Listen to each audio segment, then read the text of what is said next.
Okay, thank you, Vidushi, Dr. Vidushi. Respected sir and friends, it is my pleasure to talk about RAM's fundamentals. So before starting my presentation, I want to discuss my favorite terms, failures. So in daily life, each of us has observed the bridge suddenly collapse, too much crowds in the road on the roads, plane crashes, railway accidents, floppy disk not working, computer not working. Everywhere we can see these type of happenings. So failures can result in significant economic losses and physical damages or threats to human life. So finally, conclusion is everything on this earth has a finite life.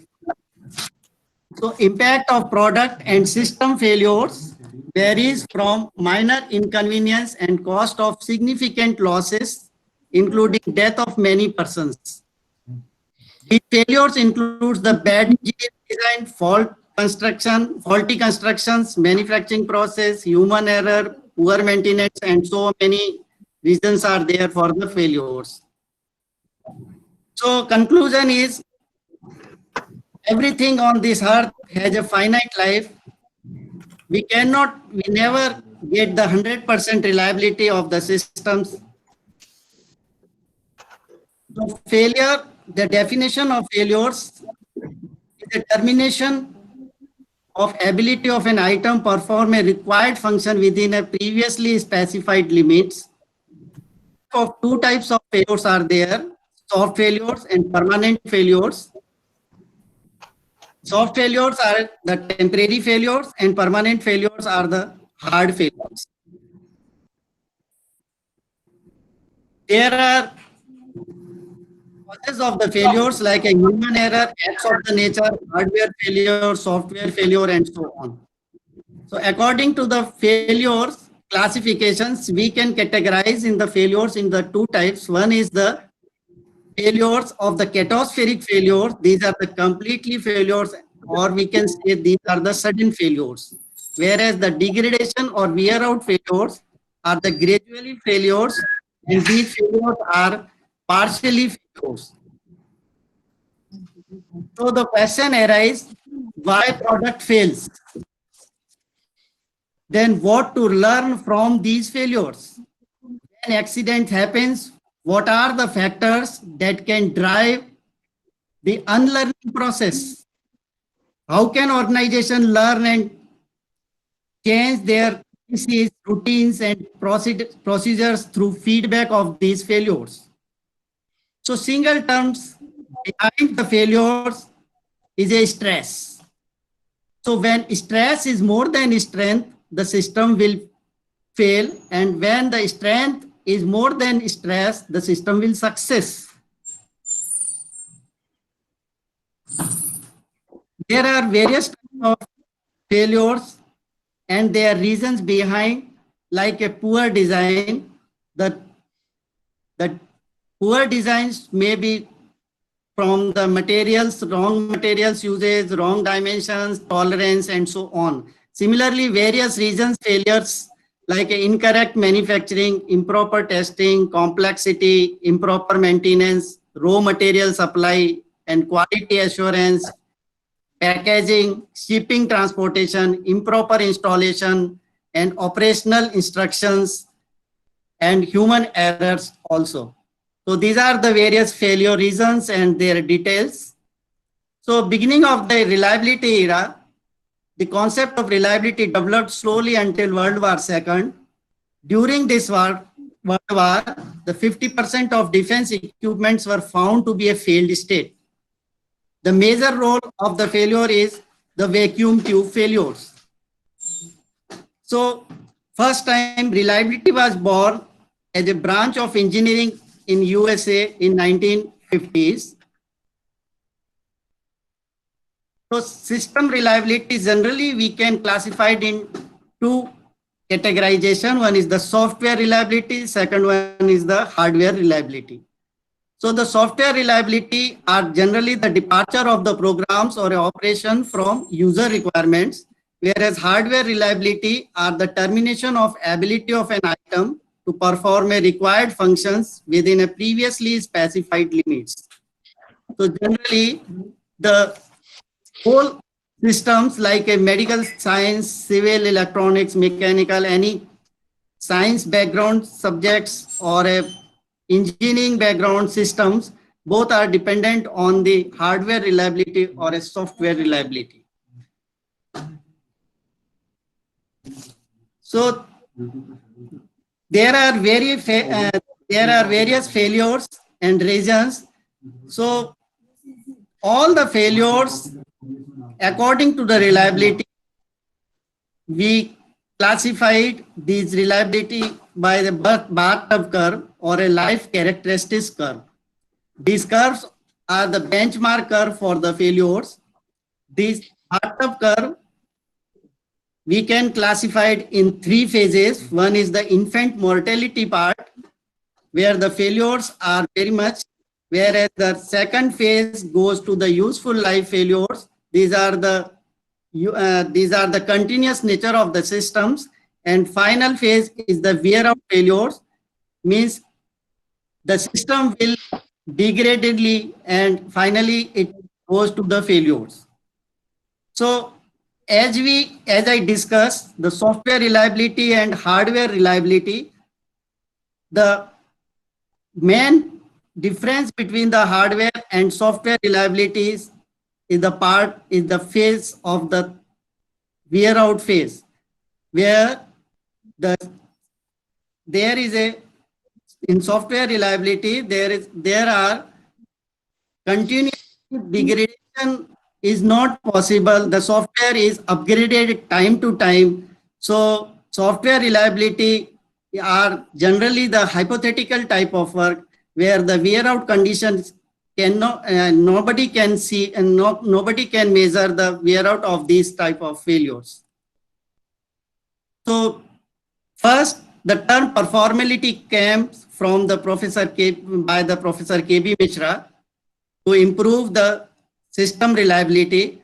The performability are depend on the dependability and sustainability, where the sustainability are generally related to the environmental conditions and time, whereas the dependability are again classified in survivability of the systems and safety of the systems. The RAMS concepts came for survivability, the quality, maintainability, RAM, security, availability, risk, and so other categorizations are in the survivability portions. Professor K.S. Trivedi simultaneously gives a dependability concept. The dependability concepts classified in the attributes, means, and threats. So that is also the important part for the reliability measures and evaluations. Now we came for the definitions of the reliability. What is the reliability and what is the availability and what is the maintainability and what is the safety?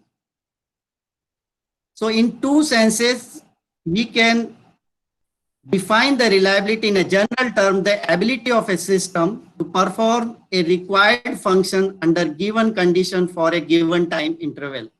The precisest definition of the reliability can say the probability that a system will operate without failure under given conditions for a given time interval. Whereas the availability, a small difference in reliability and availability. Availability means a particular time the system should be available. So in general way, the ability of a system to be in a state of perform a required functions under given conditions at a given instant of time or at a given time interval, assuming that the required resources are provided. Similarly, the maintainability can be defined as the ability of the systems under given conditions of use to be retained in or restored in a state in which it perform a required functions when maintenance is performed under given conditions and uses stated procedures and resources. The precise definition of safety is it is an event like to result in a death or injury of the persons. So significant material damage or other unacceptable consequences are just safety.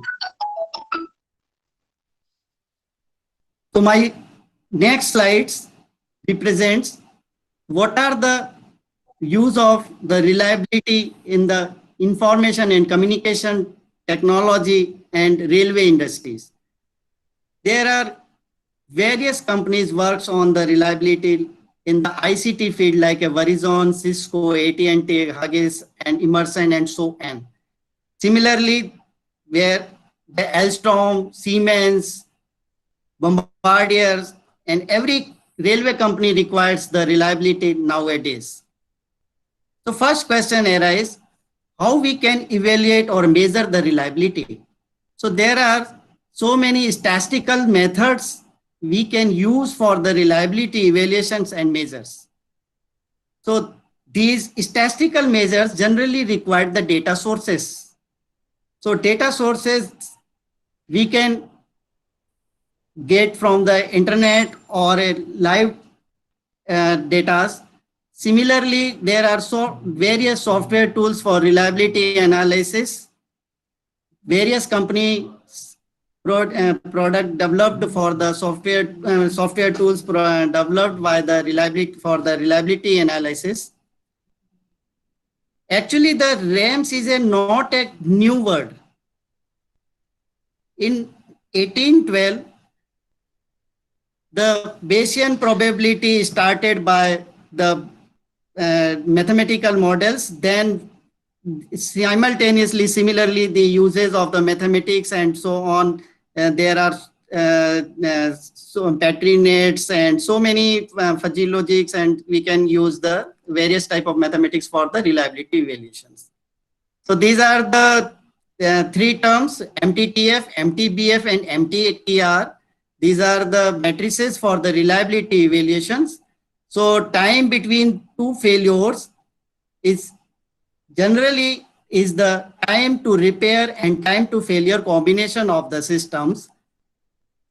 So reliability terminology, generally we find or measure the system reliability or by the part reliability or a subsystem reliability by using the time to failure and time between failure and time to repair and time to repairs. Now, I want to discuss for the railways or high-speed trains for the reliability uses. So we want to explore the research and development in the era of ICT and with the RAMS concept for a futuristic rail for Indian. We want to develop new methods, knowledge, and insight into the engineering of safety critical system and cyber security in context of the railways. We want to develop essential parts and software in our country through academic industrial state. So that was our primary objective to start in Gautam Buddha University Center, how we can develop these softwares and hardwares in India, how we can go for the, we are capable for getting these softwares and hardwares here in India. There are in the second one is so many challenges are the ICT field also. So railway operations are becoming increasingly automated and integrated. So advanced signaling, asset management, improved the video security, put tremendous pressure on the existing network. So network reliability, I think, is also important part for the railway. And passengers are demanding to be connected, entertained, and informed during journeys. So it is also required. As the railway operators, it is difficult to deal with this complexity while improving the capacity, maintaining punctuality, and increasing safety. So all while reducing cost and carbon footprints, we want to ensure on time, safe, and connected journeys. The solution is the dynamic communication for the railways. So in dynamic communication for the railways, there are the operations part, there will be a safety and security part, and there will be the passenger experiences. So by time to time, we can collect the data from the passenger experiences and existing operation schemes. We can develop the software and hardware for futuristic and high-speed trains in India also. So this is my small presentation. Thank you very much. Thank you very much, sir.